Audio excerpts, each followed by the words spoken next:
Simone Carter's world shattered at 3:47 a.m. on a Tuesday morning when the cramping started.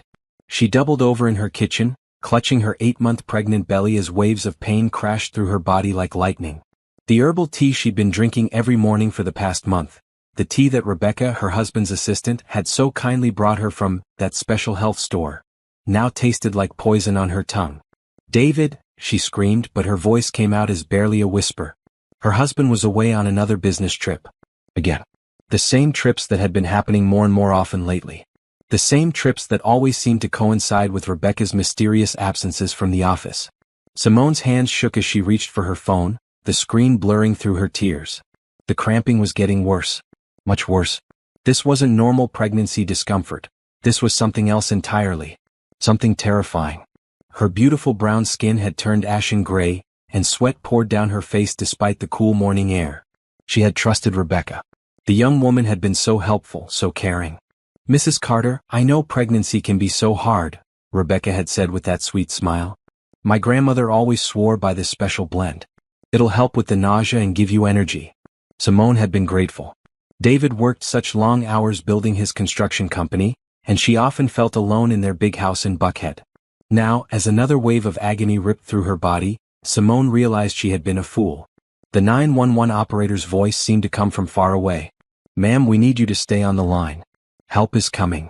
But Simone could barely hold the phone. Her vision was fading in and out, and she could feel something was terribly wrong with the baby. Her daughter, the little girl she'd already named Hope, was in danger. As the ambulance sirens wailed in the distance, Simone's mind raced through the past few months. Rebecca's sudden interest in her pregnancy. The way the young woman always volunteered to pick up things for her. The knowing looks Rebecca and David had shared when they thought she wasn't watching. The phone calls David would take in private, stepping out onto the balcony with a guilty expression. "No, no, no," Simone whispered as the paramedics burst through her front door. This couldn't be happening. Not to her baby. Not to Hope. The last thing she remembered before everything went black was the paramedic saying something about poison in her system and emergency surgery. Her hand instinctively moved to her belly one last time, trying to protect the life growing inside her. When Simone woke up 3 days later in Grady Hospital, the silence in her belly told her everything she needed to know. Hope was gone. But as Dr. Angela Brooks, a kind African-American woman with gentle eyes, sat beside her bed, Simone learned the truth was even more devastating than she'd imagined. "Mrs. Carter," Dr. Brooks said softly, "we need to talk about what happened to you. The tests we ran. Someone has been poisoning you. Slowly, methodically, for months." Simone's heart stopped. "My baby?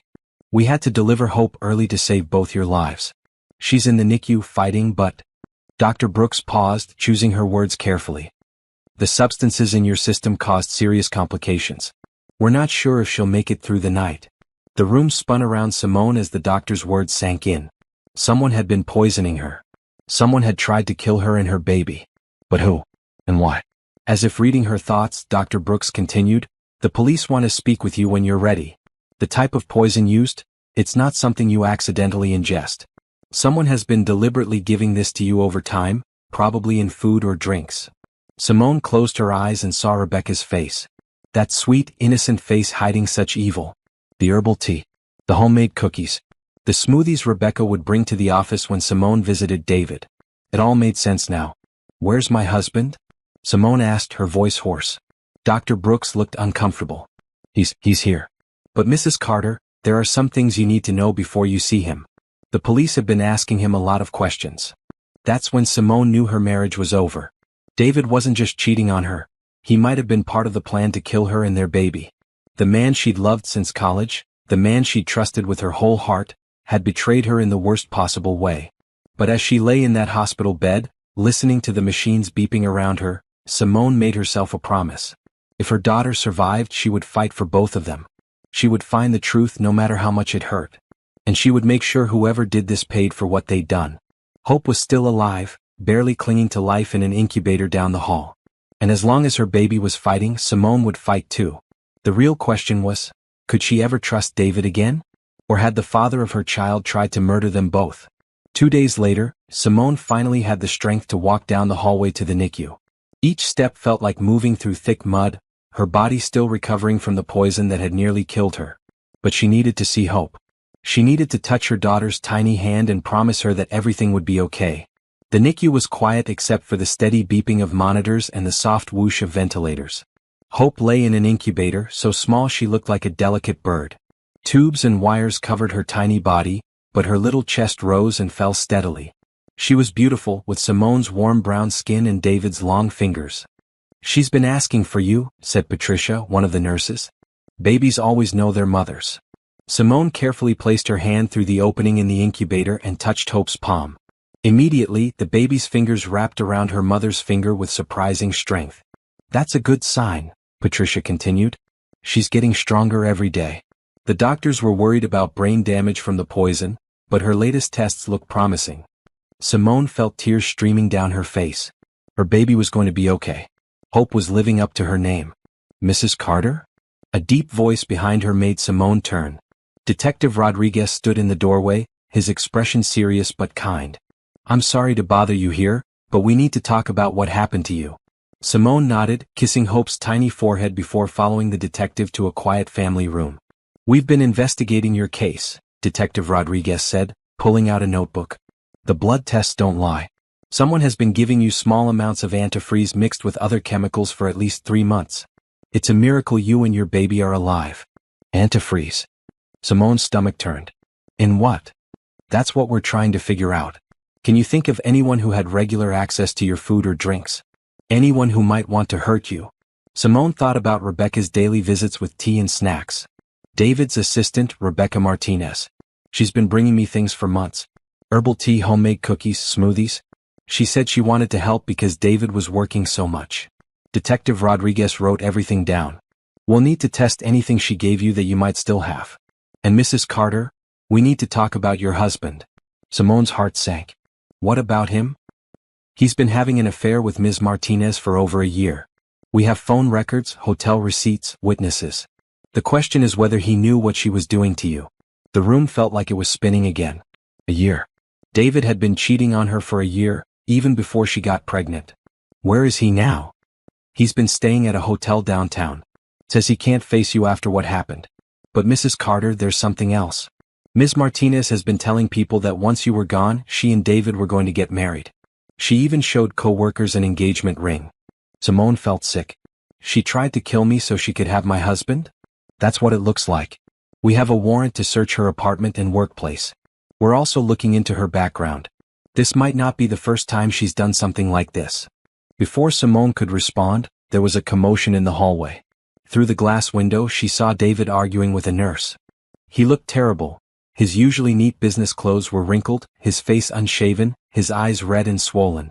"I need to see my wife," David was saying. "Please, I need to see my family." Detective Rodriguez stood up.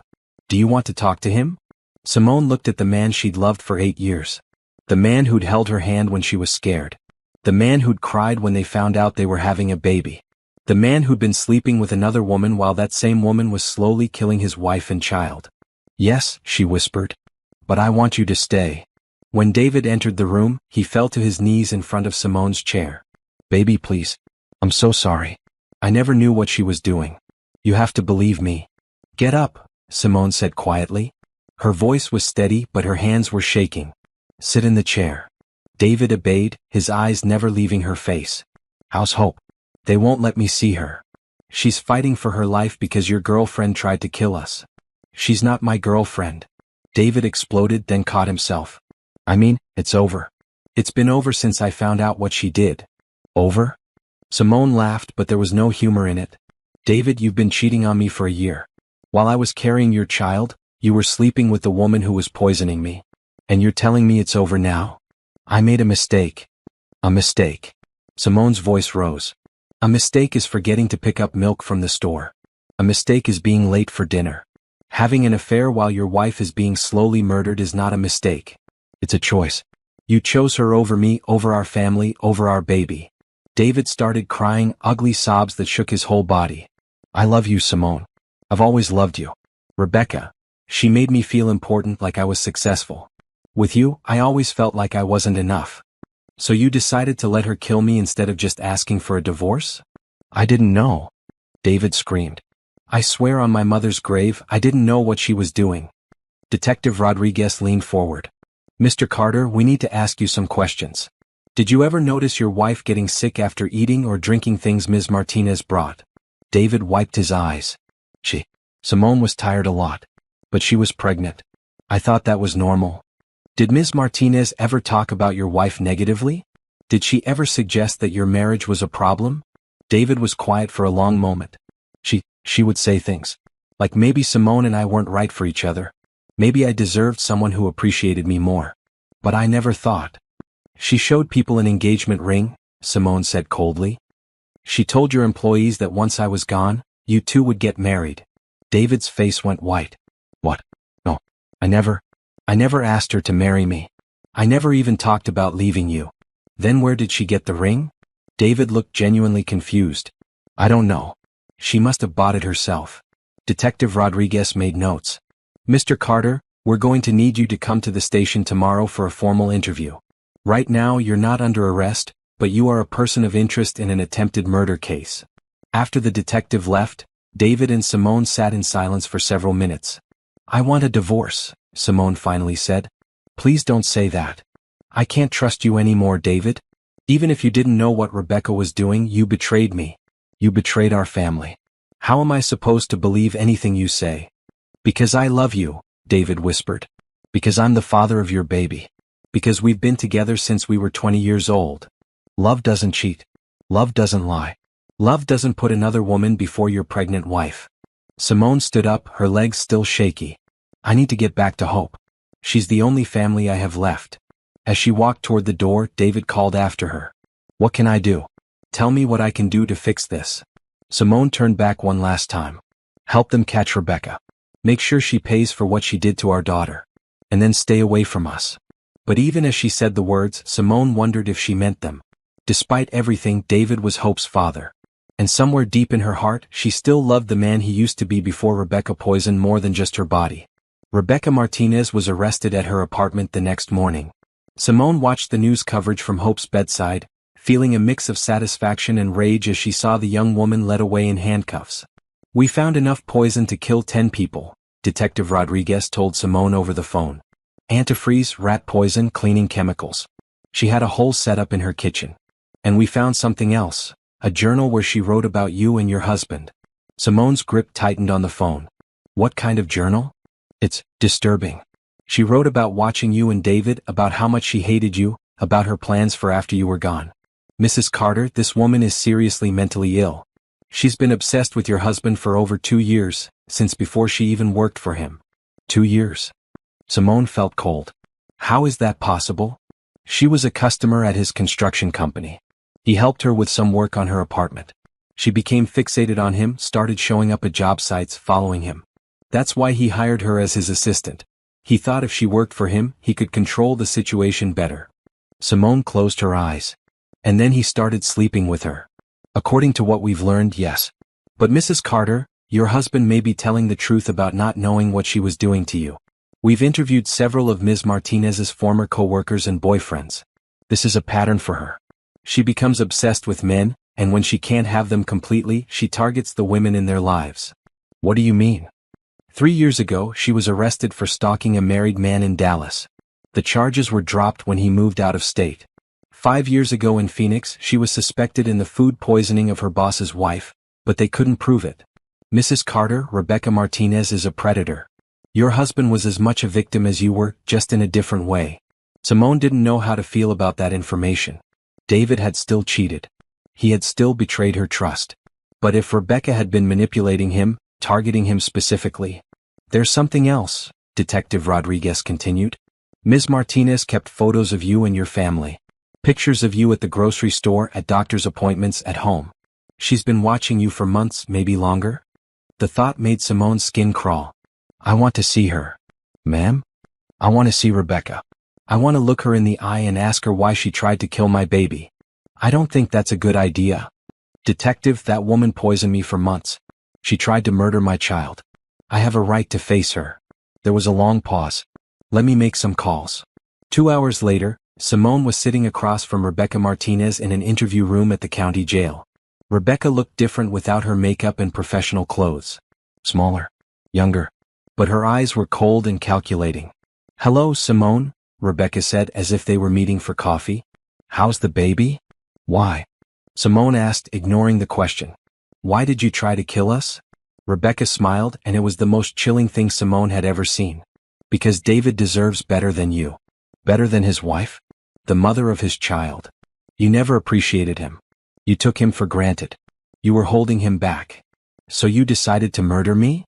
Rebecca shrugged. "I decided to free him. You were going to leave him eventually anyway. You're not strong enough for a man like David. He needs someone who can match his ambition, his drive. He needs someone who won't poison his family."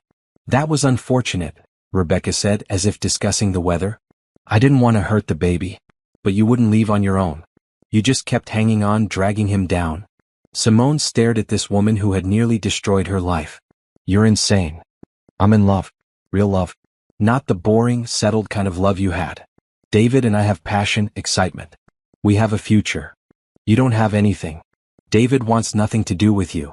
For the first time, Rebecca's composure cracked. "He's just confused right now. Once you're gone, once he has time to think, he'll realize we belong together." "I'm not going anywhere, Rebecca. I'm going to watch them put you in prison for the rest of your life." Rebecca leaned forward, her voice dropping to a whisper. "You think you've won? You think this is over? David will never love you the same way again. He'll always remember how good he felt with me. How alive I made him feel. You'll spend the rest of your marriage wondering if he's thinking about me." Simone stood up. "The only thing David is going to remember about you is that you almost killed his daughter. And every day for the rest of your life, you'll be in a cell while I'm at home with my family." As Simone walked out of the interview room, she realized something had changed inside her. The fear was gone. The doubt was gone. She was angry, yes, but she was also strong. Stronger than she'd ever been. Rebecca had tried to destroy her, but she had survived. Hope was getting stronger every day. And now it was time to decide what to do about David. That evening, Simone was holding Hope for the first time when David appeared in the doorway of the hospital room. The baby was still small, still fragile, but she was breathing on her own now. Her eyes were open, looking around with curiosity. "She's beautiful," David whispered, not coming any closer. "Yes, she is. Can I hold her?"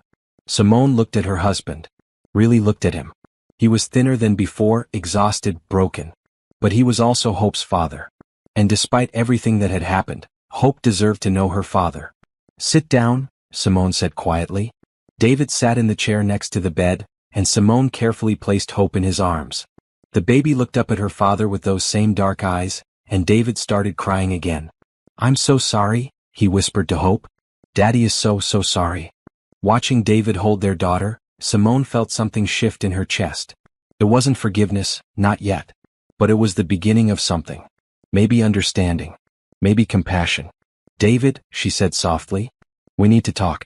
Really talk. About everything." He looked up at her, still cradling Hope. "Okay. I don't know if I can forgive you. I don't know if we can fix this. I know. But Hope needs her father. And if we're going to try to co-parent, we need to figure out how to trust each other again." David nodded, tears still streaming down his face. "I'll do whatever it takes. Anything. It's going to take time. A lot of time. And work. And I need you to understand that what you did, the affair, the lies, that changed everything between us. I understand." Simone watched her husband hold their daughter, and for the first time in weeks she felt something like peace. They had a long road ahead of them. Rebecca was going to trial. Their marriage was broken. But Hope was alive and getting stronger every day. And sometimes Simone thought that was enough to start rebuilding from. 3 months later, Simone stood in the kitchen of her mother-in-law's house in East Atlanta, watching Grandma Rose Carter teach Hope how to hold a bottle. The baby was thriving now, her cheeks round and healthy, her eyes bright with intelligence. "That's my great-grandbaby," Grandma Rose cooed, adjusting the bottle in Hope's tiny hands. "Look at her, trying to do everything herself already." Simone smiled, sipping her coffee, real coffee this time, not the poison tea that had nearly killed her. She was staying with Grandma Rose while she figured out what to do next. The big house in Buckhead held too many bad memories, too many reminders of Rebecca's visits and David's betrayal. "You know that boy been calling me every day," Grandma Rose said without looking up from the baby. "Asking how you doing, asking about Hope, asking if you'll see him." "I know, Grandma Rose. You've been avoiding him for 3 weeks now." "I'm not avoiding him. I'm just thinking." Grandma Rose looked up with those sharp brown eyes that had seen 82 years of life. Child, thinking is good. But hiding ain't. That man made mistakes, big ones, but he's Hope's daddy. And he's been going to that counseling like you asked. Simone had insisted David start therapy if he wanted any chance of being part of Hope's life. She'd also demanded complete access to his phone, his emails, his schedule. If they were going to rebuild any kind of relationship, it had to be built on transparency. The therapist says he's making progress, Simone admitted. And what does your therapist say? Simone's own counselor, Dr. Patricia Williams, had been helping her work through the trauma of the poisoning and the betrayal. She says I need to decide what I want for my future, not just react to what happened in the past. Smart woman. So what do you want? Before Simone could answer, there was a knock at the door. Through the window she could see David's car in the driveway. I didn't know he was coming today, Simone said. I might have mentioned you'd be here, Grandma Rose said innocently, handing Hope back to her mother. David knocked again and Grandma Rose called out, "Come on in, baby." Doors open. David entered carrying a large box and looking nervous. He'd lost weight over the past few months, but he looked healthier somehow. Cleaner. More like the man Simone had fallen in love with in college. Hey, Grandma Rose. Hi, Simone. He kept his distance, respecting the boundaries Simone had set. I brought some things for Hope. Toys, clothes, books. That's thoughtful, Simone said carefully. And I brought something else. David pulled out a thick folder. The final divorce papers. Signed. Simone stared at him. What? You asked for a divorce. I'm giving it to you. No contest, no fighting over assets. The house is yours, the cars, everything. I want to be part of Hope's life if you'll let me. Simone felt like the world had shifted under her feet. She'd been expecting David to fight the divorce, to keep trying to win her back. I don't understand. I've been in therapy for 3 months now like you asked. Dr. Martinez, no relation to Rebecca. Don't worry, he's been helping me understand why I did what I did. David sat down on the edge of Grandma Rose's old sofa. I was selfish, Simone. I was scared of being a father, scared of the responsibility, scared I wasn't good enough for you. Instead of talking to you about it, I ran to someone who made me feel better about myself. David. Let me finish, please. I know what I did was unforgivable. I know I broke something between us that can't be fixed. But I also know that Hope deserves better than parents who are staying together out of obligation or guilt. She deserves to see what real love looks like, even if it's not between her parents. Simone looked down at Hope, who was reaching for her father with chubby little hands.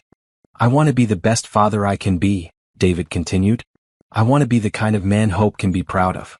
And I want you to be happy, Simone. Really happy. Not just settled or comfortable, but genuinely happy.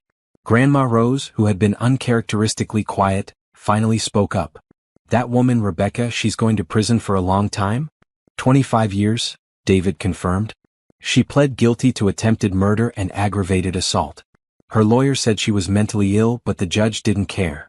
What she did to Simone and Hope was unforgivable. Good, Grandma Rose said firmly.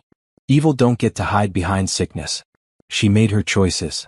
Simone was still staring at the divorce papers. Part of her felt relieved.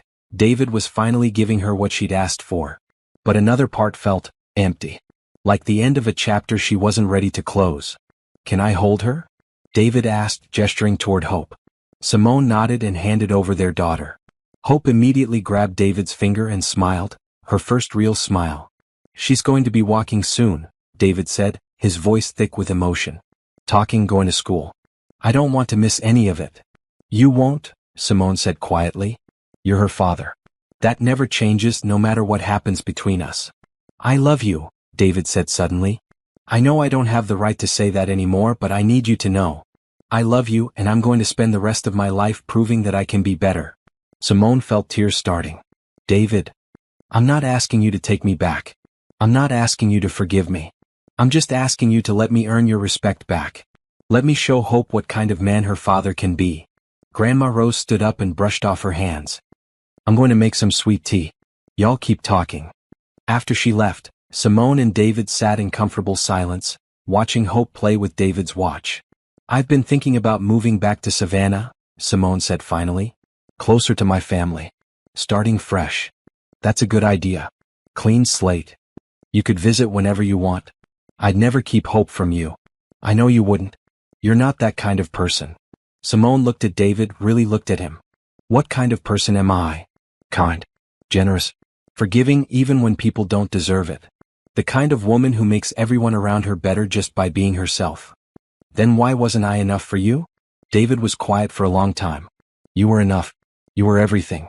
That was the problem. I didn't think I deserved you, so I sabotaged it before you could figure out you were too good for me. That's the stupidest thing I've ever heard. I know. Dr. Martinez says self-sabotage is a common response to feelings of inadequacy. Doesn't make it right, just makes it understandable. Hope started fussing, and Simone took her back, automatically checking her diaper and adjusting her position. You're such a good mother, David said quietly. Hope is lucky to have you. She's lucky to have both of us.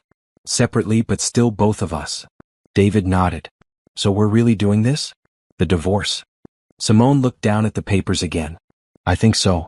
I think it's what's best for everyone. Okay. David stood up. I should go. But Simone, if you ever need anything at all, you call me. I mean it. After he left, Grandma Rose came back with a pitcher of sweet tea and 2 glasses. You did the right thing, she said, settling back into her chair. Did I? It doesn't feel right. It feels like giving up. Sometimes giving up is the bravest thing you can do. Sometimes love means letting go. Simone sipped her tea and watched Hope sleep peacefully in her arms. Maybe Grandma Rose was right. Maybe this was what love looked like now, not the passionate romance of their youth, but the mature decision to do what was best for their daughter. What if I regret it? Simone asked. Then you'll figure that out when you get there. But right now this is what feels right for you, ain't it? Simone nodded. Yes, it does. Then trust that feeling. Trust yourself. You've been through hell and come out stronger. You know what you can handle. That night, after Hope was asleep, Simone signed the divorce papers. It felt like closing a book but also like opening a door to something new. She was 28 years old. She had a beautiful daughter, a loving family, and a second chance at life. Rebecca Martinez was in prison, David was getting the help he needed, and Hope was healthy and thriving. It wasn't the life Simone had planned, but it was a good life. And for the first time in months that felt like enough. 1 year later, Simone stood in the backyard of her new house in Savannah, watching Hope take her first wobbly steps toward her father. David had driven down from Atlanta every other weekend for the past 6 months, staying in a hotel downtown but spending every possible moment with his daughter. Come on, Hope. David called, kneeling on the grass with his arms outstretched. Come to Daddy. Hope giggled and toddled forward, her chubby legs carrying her the 5 feet between her parents before she collapsed into David's arms with a squeal of delight. Did you see that, Mama? David called to Simone. She walked all the way. Simone laughed, taking pictures with her phone. I saw it. Our little girl is growing up. Their little girl. Simone was surprised by how natural it felt to say our again when it came to Hope. The divorce had been finalized 8 months ago, but they'd settled into an easy co-parenting relationship that worked for everyone. Hungry, Hope announced, which was her new favorite word for everything. Lunch is ready, Simone said, scooping up her daughter. Come on, David. Grandma made your favorite. Simone's mother, Clara Washington, had moved to Savannah to help with Hope while Simone finished her nursing degree online. At 55, Clara was energetic and opinionated, and she'd taken to grandmotherhood like she'd been born for it. About time that child started walking, Clara said as they came into the kitchen. I was starting to worry she was going to be crawling to college. She's only 13 months old, Mama, Simone said, settling Hope into her high chair. You were walking at 10 months. Running by 12. Always in a hurry to get somewhere. David sat down at the kitchen table, and Simone was struck by how natural it felt to have him there. Not romantic, that ship had sailed, but comfortable. Familial. How's the new job? Simone asked as she served lunch. Good. Really good. The Atlanta Children's Hospital project is challenging, but I love working on something that matters. David had restructured his construction company to focus on hospitals and schools instead of luxury homes. He said it felt more meaningful. And therapy? Still going. Dr. Martinez says I'm making progress. David smiled ruefully. Turns out I had a lot more issues than just the affair. Don't we all? After lunch, while Hope napped, David and Simone sat on the front porch swing, watching the neighborhood kids play in the street. It was peaceful here in Savannah, slower than Atlanta, more connected to family and community. There's something I need to tell you, David said, not meeting her eyes. Simone felt her stomach clench. What? I've been seeing someone. The words hit Simone like a physical blow, even though she'd been expecting them eventually. Oh. Her name is Angela. She's a pediatric nurse at the hospital. We met when I was visiting the children's ward for the construction project. Simone was quiet for a moment, processing. How long? 3 months. I wanted to tell you sooner, but I wasn't sure if it was serious. And I wanted to make sure Hope was okay with her first. You introduced her to Hope? Just once, briefly. At the park last weekend. Hope seemed to like her. Simone felt a complicated mix of emotions. Jealousy, sadness, but also something that might have been relief. Are you happy? David looked surprised by the question. Yeah, I think I am. She's nothing like... He paused. Nothing like Rebecca? Nothing like Rebecca. And nothing like you either, in a good way. She's her own person. She doesn't make me feel like I need to be someone I'm not. Simone nodded slowly. That's good. That's what you need. Are you okay with this? Simone considered the question honestly. I don't know yet. But I think I will be. You deserve to be happy, David. We both do. What about you? Are you seeing anyone? Simone laughed. When? Between nursing school, raising Hope, and working part-time at the clinic? I barely have time to sleep. But if the right person came along? Maybe. Someday. Right now, I'm focused on building a life for me and Hope. That evening, after David had driven back to Atlanta, Simone sat in Hope's nursery, rocking her daughter to sleep. The room was painted soft yellow with white furniture and pictures of family covering the walls. It was peaceful, safe, filled with love. Your daddy's got a girlfriend, Simone whispered to Hope, who was almost asleep. That's okay, baby girl. It doesn't change how much he loves you. Hope's eyes fluttered open, and she reached up to touch Simone's face with one tiny hand. And Mama's doing just fine too, Simone continued. We're building something good here, you and me. Something that's all ours. As she put Hope in her crib, Simone thought about the past year and a half. The poisoning, the betrayal, the divorce, it had all felt like the end of the world at the time. But here she was, stronger than she'd ever been, with a beautiful daughter and a bright future ahead of them. Her phone buzzed with a text message. It was from David. Thank you for understanding about Angela. You're amazing, and someday someone is going to be very lucky to have you. Simone smiled and texted back, just make sure she's good to our daughter. She will be. I promise. 3 months later, Simone was working her shift at the community health clinic when a familiar face walked into the waiting room.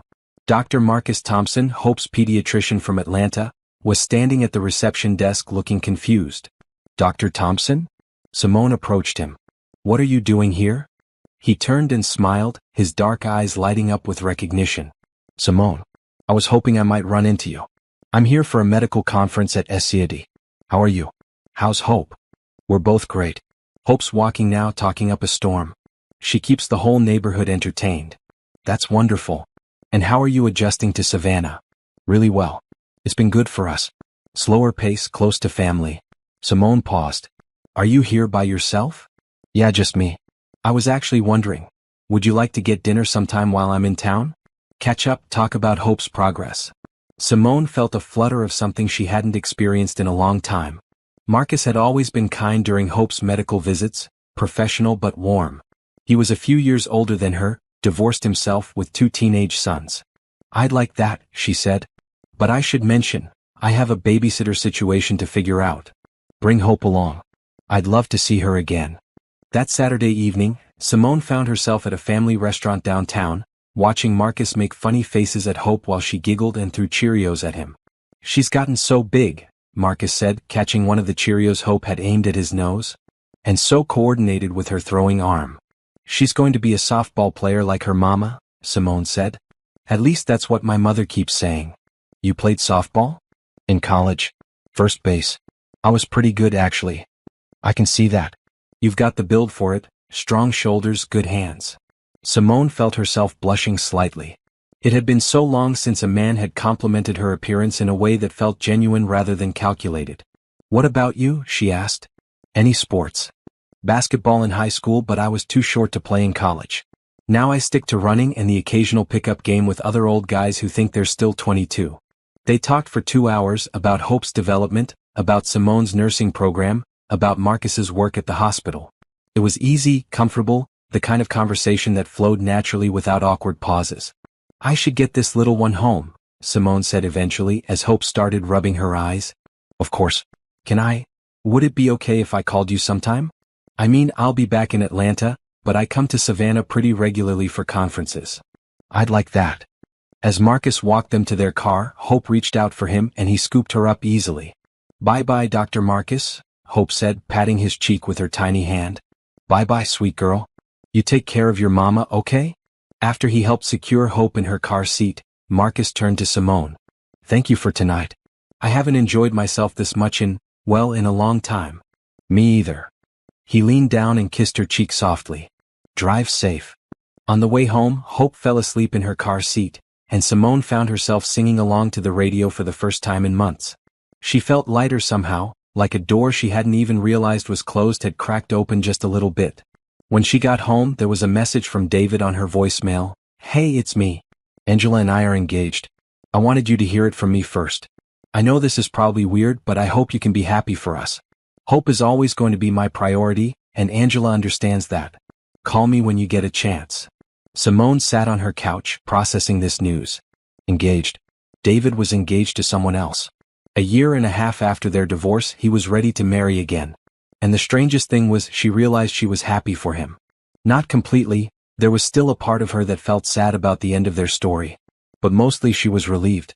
David had found someone who made him want to be better, and Hope would have another person in her life who loved her. Her phone rang. It was Marcus. I hope it's not too late to call, he said. I just wanted to make sure you got home safely. We did. Hope's already passed out in her crib. Good. Listen, I know this might be forward, but I'm going to be in Savannah again next month for another conference. Would you like to go to dinner again? Just the two of us this time? Simone looked around her little house, at the photos of Hope on every surface, at the nursing textbooks stacked on the coffee table, at the life she'd built from scratch after everything fell apart. Yes, she said. I'd like that very much. After they hung up, Simone walked into Hope's room and stood watching her daughter sleep. Hope was curled up with her stuffed elephant, her dark curls spread across the pillow, completely at peace. We're going to be okay, baby girl, Simone whispered. Better than okay. We're going to be happy. 2 years after Rebecca Martinez had tried to destroy their lives, Simone and Hope were not just surviving, they were thriving. David had found love again, and maybe, just maybe, it was time for Simone to open her heart to that possibility too. She thought about Marcus's gentle smile, his easy way with Hope, the comfortable conversation they'd shared. It wasn't the passionate, all-consuming love she'd had with David in their youth. But maybe that was okay. Maybe mature love was supposed to be steadier, safer, built on mutual respect and genuine friendship. As she got ready for bed, Simone caught sight of herself in the bathroom mirror. She looked different than she had 2 years ago. Older, yes, but also stronger. More confident. The woman staring back at her had survived betrayal and near death. She had raised a beautiful daughter as a single mother while earning her nursing degree. She had forgiven the unforgivable and built a new life from the ground up. That woman, Simone realized, deserved all the happiness the world had to offer. Hope stirred in her crib and Simone went to check on her one more time. Their little girl was growing so fast, already showing signs of the strong, independent woman she would become. Sweet dreams, Hope, Simone whispered, pulling the blanket up to her daughter's chin. Tomorrow's going to be a beautiful day. And for the first time in 2 years, Simone truly believed it.